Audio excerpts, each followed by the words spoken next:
ഒന്ന് രാജാക്കന്മാർ 1-ാം അധ്യായം 1 മുതൽ 53 വരെയുള്ള വാക്യങ്ങൾ. സോളമൻ സ്ഥിതി അവകാശം. ദാവീദ് വൃദ്ധനായി. പരിചാരകർ അവനെ പുതപ്പിച്ചിട്ടും കൂടുതൽ മാറിയില്ല. അവർ അവനോട് പറഞ്ഞു, യജമാനനായ രാജാവിന് വേണ്ടി ഒരു യുവതിയെ ഞങ്ങൾ അന്വേഷിക്കട്ടെ. അവൾ അങ്ങേ പരിചരിക്കുക, അങ്ങയോട് ചേർന്ന് കിടന്ന് ചൂണ്ടുപകരുകയും ചെയ്യട്ടെ. അവർ സുന്ദരിയായ യുവതിയെ ഇസ്രായേലിനെ അന്വേഷിച്ചു.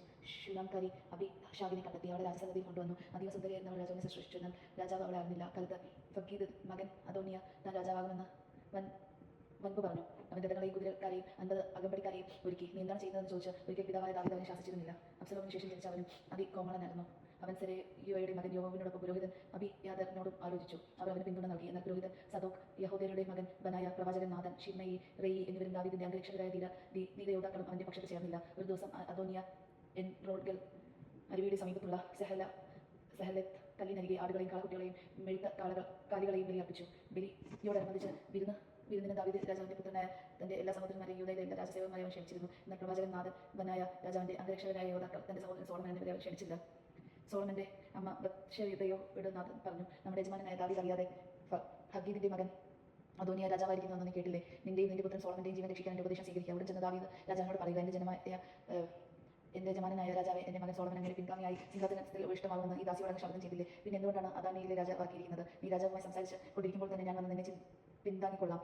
ബത്ശേബ ശയനമുറിയിൽ രാജാവിന്റെ അടുക്കൽ ചെന്നു. ശൂലാംകാരി അബീഷാഗ് വൃദ്ധനായ അവനെ പരിചരിക്കുകയായിരുന്നു. ബത്ശേബ രാജാവിനെ താണു വണങ്ങി. എന്താണ് നിന്റെ ആഗ്രഹം? രാജാവ് അവളോട് ചോദിച്ചു. അവൾ പറഞ്ഞു, യജമാനൻ, എന്റെ മകൻ സോളമൻ അങ്ങേക്ക് ശേഷം സിംഹാസനത്തിൽ ഭവിഷ്ഠനാകുമെന്ന് ദയവായി കർത്താവിന്റെ നാമത്തിൽ അങ്ങനോട് സത്യം ചെയ്തിരുന്നല്ലോ. ഇപ്പോൾ ഇതാ അദോനിയ രാജാവായിരിക്കുന്നു. യജമാനനായ രാജാവ് ഇത് അറിയുന്നുമില്ല. അവൻ കാളകളെയും കൊടുത്ത് അനേക ആടുമാടുകളെയും ബലിയർപ്പിക്കുകയും അങ്ങേ എല്ലാ പുത്രന്മാരെയും പുരോഹിതന്മാരെയും അബിയാഥാറിനെയും സേനാനായകൻ യോവാബിനെയും വിരുന്നിന് ക്ഷണിക്കുകയും ചെയ്തു. എന്നാൽ അങ്ങയുടെ ദാസനായ സോളമനെ ക്ഷണിച്ചില്ല. എന്റെ യജമാനനായ രാജാവെ, അങ്ങയുടെ പിൻഗാമിയായ ആരാണ് സിംഹാസനത്തിൽ വാഴുമെന്ന് അങ്ങ് പ്രഖ്യാപിക്കുന്നത് കേൾക്കാൻ ഇസ്രായേൽ ജനം കാത്തിരിക്കുകയാണ്. അങ്ങ് പിതാക്കന്മാരോട് ചേരുമ്പോൾ എന്നെയും എന്റെ മകൻ സോളമനെയും അവൻ രാജ്യദ്രോഹികളായി കാണും. അവൾ രാജാവിനോട് സംസാരിച്ചുകൊണ്ടിരിക്കുമ്പോൾ പ്രവാചകൻ നാഥൻ കടന്നു വന്നു. അവൻ വന്ന വിവരം രാജാവിനെ അറിയിച്ചു. നാഥൻ രാജസന്നിധിയിൽ താണു വണങ്ങി.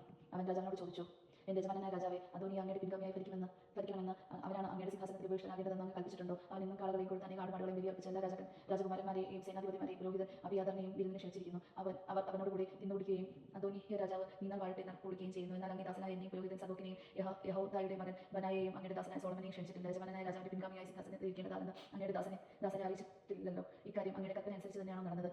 അപ്പോൾ ബത്ശേബയെ വിളിക്കാൻ രാജാവ് ആജ്ഞാപിച്ചു. അവൾ രാജാവിന്റെ മുൻപാകെ വന്നു നിന്നു. അവൻ ശബ്ദം ചെയ്തു, സകല കഷ്ടതകളിൽ നിന്ന് എന്നെ രക്ഷിച്ച കർത്താവാണ്. നിന്റെ മകനായ സോളമൻ എനിക്ക് ശേഷം എന്റെ സിംഹാസനത്തിൽ വാഴുമെന്ന് ഇസ്രായേലിന്റെ ദൈവമായ കർത്താവിന്റെ നാമത്തിൽ നിന്നോട് ഞാൻ സത്യം ചെയ്തിട്ടുള്ളതനുസരിച്ച് ഇന്ന് ഞാൻ പ്രവർത്തിക്കും. ബത്ശേബ രാജാവിന്റെ സാഷ്ടാംഗം നമസ്കരിച്ചുകൊണ്ട് പറഞ്ഞു, എന്റെ യജമാനനായ ദാവീദ് രാജാവ് എന്നേക്കും ജീവിക്കട്ടെ. പുരോഹിതൻ സദോക്കിനെയും പ്രവാചകൻ നാഥനെയും യഹോദായുടെ മകൻ ഖാനാനെയും തന്റെ അടുത്തേക്ക് വിളിക്കുവാൻ ദാവീദ് രാജാവ് കൽപ്പിച്ചു. അവർ വന്നപ്പോൾ അവൻ പറഞ്ഞു, നിങ്ങൾ സേവകന്മാരെ കൂട്ടിക്കൊണ്ട് എന്റെ മകൻ സോളമനെ എന്റെ കഴുതയുടെ പുറത്തിരുത്തി ഗീഹോനിലേക്ക് കൊണ്ടുപോകുകയും അവിടെ വെച്ച് പുരോഹിതൻ സദോക്കും പ്രവാചകൻ നാഥനും അവനെ ഇസ്രായേലിന്റെ രാജാവ് അഭിഷേകം ചെയ്യട്ടെ. സോളമൻ രാജാവ് നീന്നാൽ വാഴട്ടെ എന്ന് കാളം വഴക്കി ആർപ്പിടുവൻ. അതിനുശേഷം നിങ്ങൾ അവന്റെ പിന്നാലെ പോരുക. അവൻ വന്ന് എന്റെ സിംഹാസനത്തിൽ ഇരുന്ന് എനിക്ക് ഭരണം നടത്തട്ടെ. ഇസ്രായേലിന്റെയും യൂദയുടെ അധിപനായ അവനെ ഞാൻ നിയമിച്ചിരിക്കുന്നു.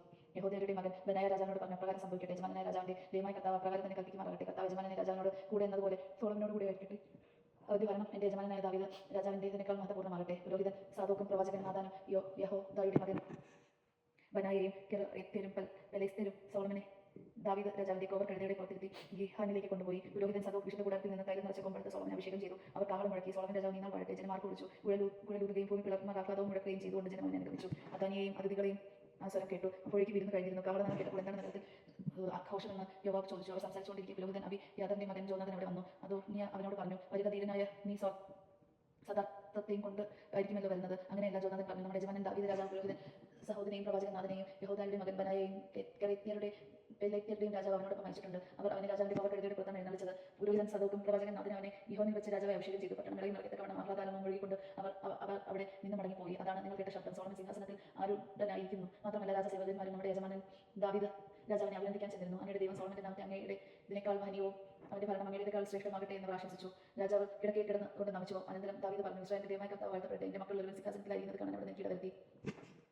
അപ്പോൾ അദോനിയുടെ അതിഥികൾ ഭയന്നെഴുന്നേറ്റ് താങ്കളുടെ വഴികളിലേക്ക് പോയി. സോളമനോടുള്ള ഭയം നിമിത്തം അദോനിയ ഓടിച്ചെന്ന് ബലിപീഠത്തിൽ വളർക്കോണിൽ പിടിച്ചു. സോളമൻ രാജാവ് എന്നെ വാളിന് ഇരയാക്കുകയില്ലെന്ന് സത്യം ചെയ്യട്ടെ എന്ന് പറഞ്ഞു. അദോനിയോ തന്നെ ഭയന്ന് ബലിപീഠത്തിന്റെ വളർക്കോണിൽ പിടിച്ചുകൊണ്ട് നിൽക്കുന്നുവെന്ന് സോളമൻ അറിഞ്ഞു. അപ്പോൾ സോളമൻ പറഞ്ഞു, അവൻ വിശ്വാസത്തിനെങ്കിൽ അവന്റെ തലയിൽ നിന്ന് ഒരു രോമം പോലും വീഴുകയില്ല. കുറ്റക്കാരനെങ്കിൽ മരിക്കുക തന്നെ വേണം. സോളമൻ രാജാവ് അവനെ ബലിപീഠത്തിൽ നിന്ന് ആളയച്ചു വരുത്തി. അവൻ രാജാവിനെ നമിച്ചു. സോളമൻ അവനോട് വീട്ടിൽ പൊയ്ക്കൊള്ളുക എന്ന് ആജ്ഞാപിച്ചു. യോജമാണ് നാം കേട്ടത്. നമുക്ക് ദൈവത്തെ സ്തുതിക്കാം. ക്രിസ്ത്യാനിക്ക് സ്തുതി.